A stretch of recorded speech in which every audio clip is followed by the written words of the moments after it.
यही बचाते हैं, सबको बचाते हैं।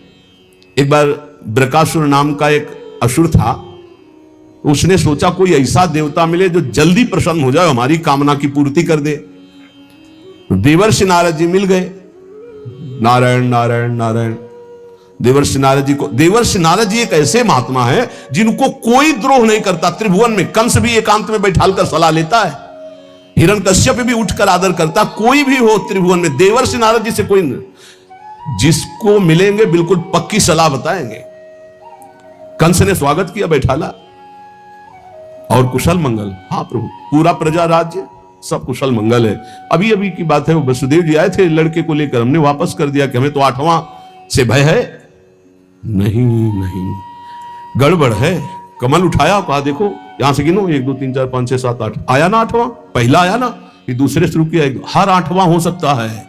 उनको लगा कि नारद जी जैसा कृपालु कौन हो सकता है, और नारद जी को लगा ऐसे ये दया करेगा तो भगवान के अवतार में देरी हो जाएगी, क्योंकि 8वें में आना है, और जब तक ये दया करेगा तब तक भगवान विकल नहीं होंगे, इसको क्रूर होना चाहिए, क्योंकि भगवान का अवतार शीघ्र हो। हर कमल की पंखुड़ी को 8वीं बता दिया, हर बेटे को 8वां बता दिया, तुरंत मुलवाया। नारद जी एक ऐसे महात्मा है जिनको सबको ही आदर करता है। बृकासुर ने देखा, साष्टांग दंडवत हुआ, नारायण नारायण। महाराज कोई ऐसा भगवान बताओ जो बहुत जल्दी प्रसन्न हो जाए। बोले वो तो शास्त्रों में प्रसिद्ध है, आशुतोष, देवाधिदेव महादेव, उनके आशुतोष, वो ऐसे देवता है बहुत जल्दी प्रसन्न हो जाते हैं, और कोई सेव संतरा की जरूरत नहीं भाई। देवाधिदेव महादेव देख लो, कोई देवता ऐसा भोग नहीं पाएगा, त्रिभुवन में कोई देवता नहीं ऐसा भोग पाएगा जैसा देवाधिदेव भगवान शिव एक चुल्लू जल में प्रसन्न। ऐसे ऐसे कृपालु हैं कि जो कोई सृष्टि में ना स्वीकार करे, वो स्वीकार करने के लिए तैयार, उतने में प्रसन्न हो जाते हैं। बोले आशुतोष देवाधिदेव महादेव हैं।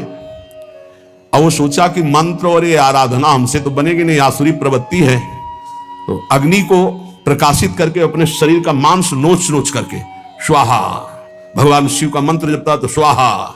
भगवान शिव बड़े कृपालु, के बेकार को ऐसे, हम तो एक चुल्लू जल में प्रसन्न हो जाते हैं, इतनी भगवान शिव प्रसन्न हो गए। कर्ता को जाने नहीं, हम ये बता रहे। भगवान शिव ने कहा काहे को तुम इतना कष्ट सह रहे हो, क्या चाहिए तुम्हें? तो माता जी के सहित प्रकट हुए थे। माता जी त्रिपुर सुंदरी, असुर है ना, राक्षस, तो इसकी बुद्धि तो राक्षसी ही रहेगी। भगवान शिव की तरफ देखा, माता जी की तरफ देखा। उसने कहा प्रभु मेरी इच्छा है कि मैं जिसके ऊपर हाथ रख दूं वो भस्म हो जाए। भगवान शिव बिना विचार किए बोले तथास्तु, ऐसा ही हो। जे भी ऐसा कहा तो उसने सोचा परीक्षा के लिए भगवान शिव के ऊपर हाथ रख के देखे ना, इन्हीं का वरदान इन्हीं को। भगवान शिव के ऊपर ऐसे जो हाथ कर भगवान भागे, क्योंकि जानते थे कि सत्य है, रख देगा भस्म हो जाएगा। शरीर तो भाई भगवान ने ही आदेश और वो वर दिया है, उन्हीं के बल से भागे, वो भी पीछे भागे। माता जी खड़े लीला देख रहे हैं। भगवान शिव जब पीछे देखे तो दौड़ के पीछा बस हाथ ही रखने का। भगवान ने कहा कहां तक भागेंगे? तो कर्ता को याद किया। कर्ता कौन है? हरि। हरि को याद किया। जो ही याद किया तो आ गए ब्रह्मचारी के रूप में, और भगवान शंकर से इशारा किया चैन की सांस लो, अभी इसका हिसाब करते हैं। नजदीक गए, बोले प्रणाम बृकासुर जी। इतना प्यार से विश्व में कोई नहीं बोला था, वो तो असुर था। प्रणाम बृकासुर, अमृतमय वचन और ऐसा आकर्षण और ऐसे कमल नयन और ऐसी चितवन को खड़ा हो गया। बोले बृकासुर जी यदि आपको मेरे सहयोग की आवश्यकता हो तो सहयोग से बड़े बड़े काम बन जाते हैं, आप क्यों भाग रहे हो इनके पीछे? बोले इनके ऊपर हाथ रखने, तो तुम्हारे हाथ में कुछ है क्या जो रखना चाहते हो? बोले वरदान दिया है शिव जी ने कि जिसके ऊपर हाथ रख दोगे वो भस्म हो जाएगा। अरे बोले अभी तुम्हें विश्वास है? दक्ष ने साप दे दिया था, इनके पास कोई ताकत नहीं रह गई। तुम हाथ रख के अपने ऊपर देखो, अगर झूठा निकलेगा ना तो दोनों मिलकर के। हाँ ये बात तो पक्की है। एक सेकंड में हिसाब कर, हरि है हरि। एक सेकंड उसको यह समझ में ले आए कि अगर हाथ रखा सच्ची हुआ तो कौन बताएगा आके इनको। जो ही ऐसे किया सो क्षण में भस्म हो गया, राख हो गया। भगवान शंकर ने आहा, बोले प्रभु थोड़ा सोच समझ के वरदान दिया करो, तुम तो ऑर्डर डाली हो, अपनी भी सुरक्षा नहीं देखते। समीप में बैठे हैं अर्जुन जी के भगवान श्री कृष्ण। एक ब्राह्मण आता है और श्री भगवान के सामने वो कहता है प्रभु प्रभु अभी अभी मेरा पुत्र प्रकट हुआ और पधार गया। द्वारिकापुरी की बात है। प्रभु पैदा होते ही मर गया, ऐसा तो कभी नहीं हुआ कि पुत्र पिता के सामने मर जाए, ये तो धर्म रहित बात है। और अपने बालक को भगवान के सामने से राजमहल के द्वार पर रखता है और विलाप करके बड़ी आतुरता पूर्वक कहता, संदेह नहीं कि इस समय पृथ्वी में ब्रह्म ऋषियों का द्रोह करने वाले लोग पैदा हो गए हैं, धूर्त कृपण पापी लोग बढ़ गए हैं, कर्म दोषी हो गए हैं। इसीलिए ये काल उल्टा चक्र चला रहा है कि पिता के सामने जन्मा हुआ पुत्र मृत्यु को प्राप्त हो रहा है। ये राज हिंसापरायण दुश्शील अजितेंद्री प्रजा को दरिद्री कर रहे हैं, कर ले ले करके दुख पर दुख प्रजा भोग रही है। इसीलिए हमको सामने महान संकट देखना पड़ा। अधार्मिक राजाओं के होने के कारण मेरा पुत्र मेरे सामने मरा, ऐसा काल व्यतिक्रम है, नहीं होना चाहिए था। इस प्रकार बोलकर चला गया। फिर दूसरा पुत्र हुआ तो फिर मर गया, फिर बोल के चला गया। तीसरा पुत्र पैदा हुआ, फिर मर गया, फिर वैसे ही बोल के चला गया। जब नवें बालक के मरने पर वो वहां आया तो अर्जुन जी ने कहा, ब्राह्मण सुनो, इस निवास स्थान द्वारिका में ऐसा लगता है कोई धनुषधारी छत्री नहीं है। बार बार तुम यहां रोकर चले जाते और कोई नहीं बोलता कि मैं तुम्हारी रक्षा करूंगा। मैं समझता हूं इस समय तुम बड़े संकट में हो, बड़े दीन हो रहे हो क्योंकि तुम्हारे पुत्र मर रहे हैं। मैं प्रण करता हूं तुम्हारे पुत्र की रक्षा करूंगा। कर्ता को जाने नहीं, भगवत ऋषि जी कह रहे हैं। अरे उनका जाओ, तुम बात क्या बनाते हो, तुम क्या पूर्ण करोगे? जब ये श्री कृष्ण और बलराम बैठे हैं तो तुम क्या पूर्ण कर लोगे? अर्जुन से कहा तो वो कह रहे हैं, मैं कोई संकर्षण नहीं हूं बलराम जी, और मैं कोई कार्षणी कृष्ण नहीं हूं। मैं गांडीव धनुषधारी अर्जुन, जो बोलता हूं वही करके दिखाता हूं। यहां दो भाव निकलते हैं कि देखो भाई, मैं कोई कृष्ण बलराम तो हूं नहीं, उनका दास हूं। तो भगवान अपने प्रण को चाहे भुला दे, लेकिन दास के प्रण का निर्वाह करते, इसलिए मैं प्रण लेता हूं कि मैं तुम्हारे पुत्र की रक्षा करूंगा।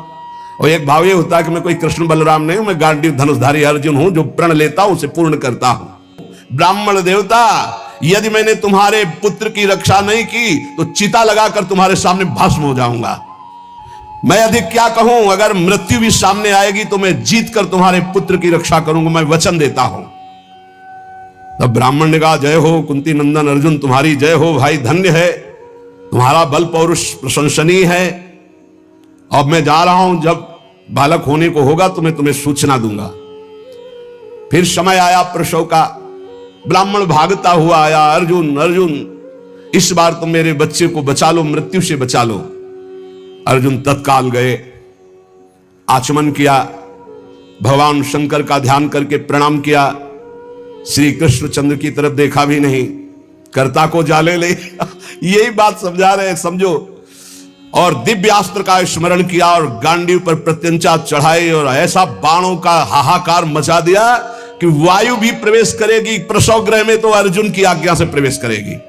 दिव्यास्त्रों से पूरा बांध दिया, मंत्र से अभिमंत्रित करके प्रसव गृह को चारों ओर से घेर दिया, ऊपर नीचे दाएं बाएं, ऐसा पिंजड़ा और दिव्य मंत्रों के द्वारा। पहले तो कम से कम बालक पैदा होकर के रोता फिर मर जाता था, अब पैदा हुआ ना तो 100 मिला ना आवाज सुनाई दी, गायब हो गया। पहले तो कम से कम लाश तो मिलती थी, रोता तो था फिर मर जाता था। अब वो ब्राह्मण अर्जुन से कहने लगा कि मेरी मूर्खता देखो, इस नपुंसक की बात में मैं आ गया। हाँ, अरे जहां श्री कृष्ण और बलराम नहीं रक्षा कर पाए, इसकी डींग भरी बातों पर मैंने विश्वास कर लिया। ना प्रद्युम्नो ना अनिरुद्धो न रामो न च केशवा यस्य सेकु परित्रातुम कोन्यस्तद वितेश्वरः। कौन ऐसा है जहां श्री कृष्ण बलराम प्रद्युम्न और अनिरुद्ध नहीं रक्षा कर पाए, वहां और त्रिभुवन में कौन रक्षा कर सकता है? मिथ्यावादी अर्जुन को धिक्कार है, अपने मुंह से बड़ाई करने वाले गांडीव धनुषधारी अर्जुन को धिक्कार है। दुर्बुद्धि मूढ़तावश कहता था कि मैं तुम्हारे बालक की रक्षा कर लूंगा। अब ब्राह्मण तो क्रोध में, देखने को मुंह नहीं मिला लड़के का, पैदा हुआ गायब। अर्जुन ने कहा, ब्राह्मण मेरा अपमान मत करो। तत्काल योग बल से यमपुरी गए। भगवान धर्मराज जी ने देखा कि अर्जुन पधारे, बोले इस समय अर्घ पात्र लेने का हमें अवसर नहीं है, हमें यह बताओ कि वो जीवात्मा तुम्हारे यहां आया है? बोले हमारी पुरी में नहीं आया। विचार किया कि कहां चला गया, जब यमपुरी में नहीं आया, इंद्रलोक, अग्निलोक, नैऋति, सोम, वायु, वरुण सबकी पुरियों में गए। अतल नीचे, अतल, सुतल, पाताल, तलातल, महातल, इन लोकों में गए। ऊपर के जनलोक, महालोक, तपलोक, ब्रह्मलोक, कहीं भी ब्रह्मा की जितनी रचना सब घूम डाला अर्जुन ने, कहीं वो जीव नहीं मिला। अब आए, अब भगवान श्री कृष्ण की तरफ देखा, प्यारे प्रणाम, अब जा रहे हैं भस्म होने हम चिता में। यही जीव की दशा है, जब सब जगह से हार जाता है तब बोलता है हरि शरणम। पहले नहीं चितवन किया कि प्रभु, तो प्रभु समझा देते। प्रण लेने से लेकर अभी तक भगवान की तरफ नहीं देखा कि रुख क्या है। अब जब चिता में जलने का नंबर आया तब केशव प्रणाम आखिरी स्वीकार करो। तो भगवान ने कहा किस बात का? बोले वो प्रण है ना, तो चिता में जलने जा रहे। तुमने अभी पूरे बल का प्रयोग कहां किया? ध्यान दीजिए, तुमने अभी पूरे बल का प्रयोग कहां? तुम्हारा पूरा बल तो मैं हूं। मुस्कुरा दे अर्जुन, यही हमसे गलती होती है। हमारा बल कौन है? आराध्य देव। हम अपने बल की डींग हाँकने लगते हैं, उन्हीं के बल से मिले हुए बल से हमारा पूरा बल श्री भगवान है। देखो अर्जुन, तुम्हारा बल मैं हूं। जिस समय ये तुम्हारी निंदा कर रहे हैं यही सब लोग प्रशंसा करेंगे और तुम्हारे यश की कीर्ति की स्थापना होगी। करें करावें आप सब, जने बढ़ाई दे, मान लो कर्ता को जानो कौन है। सर्वशक्तिमान भगवान जे भी चिंतन किया, भगवान का दिव्य रथ आ गया। भगवान के दिव्य घोड़े, दारुक नाम का सारथी। भगवान ने अर्जुन से कहा बैठो हमारे रथ में। रथ में बैठे, दारुक ने भगवान के नेत्रों की तरफ देखा, इशारा किया, ले चलो। 7 पर्वतों वाले 7 द्वीप, 7 समुद्र, लोकालोक पर्वत, इनको लांघकर घोर अंधकार, इतना अंधकार कि भगवान के दिव्य घोड़े सैब्य, सुग्रीव, मेघपुष्प बलाहक नाम के चारों घोड़े मार्ग नहीं दिखाई दे रहा। तब योगेश्वरों के भी परमेश्वर भगवान श्री कृष्ण ने जब घोड़ों की दशा देखी तो सुदर्शन चक्र का स्मरण किया। हजार हजार सूर्यों जैसा एक साथ तेज प्रकाशित करने वाले भगवान के दिव्य पार्षद सुदर्शन जी आगे चल रहे हैं। घोर अंधकार में सुदर्शन चक्र से ज्योति ऐसी प्रकट हो रही, सब अंधकार नष्ट होता जा रहा, प्रकाश। ऐसे भगवान के सेवक हैं, ऐसे भगवान के दास हैं। सुदर्शन चक्र के द्वारा बतलाए हुए मार्ग से चलकर अंधकार की अंतिम सीमा में पहुंचे। अब अंधकार के पास इतना दिव्य प्रकाश, प्रकाश ही प्रकाश, जैसे घोर अंधकार ऐसे घोर प्रकाश। अब वहां अर्जुन की आंखें चौंधिया गई, विवश हो गए, नेत्र बंद कर लिए, इतना तेज। भगवान वहां भी सामर्थ्य प्रदान करी अर्जुन को और घोड़ों को भी। उस तेज के बाद महान जलराशि, श्याम वर्ण का जल ही जल, अगाध जल, जल पार किया तो तेज आंधी, वायु ही वायु। भगवान की ही केवल सामर्थ्य पहुंचने की और सामर्थ्य रही।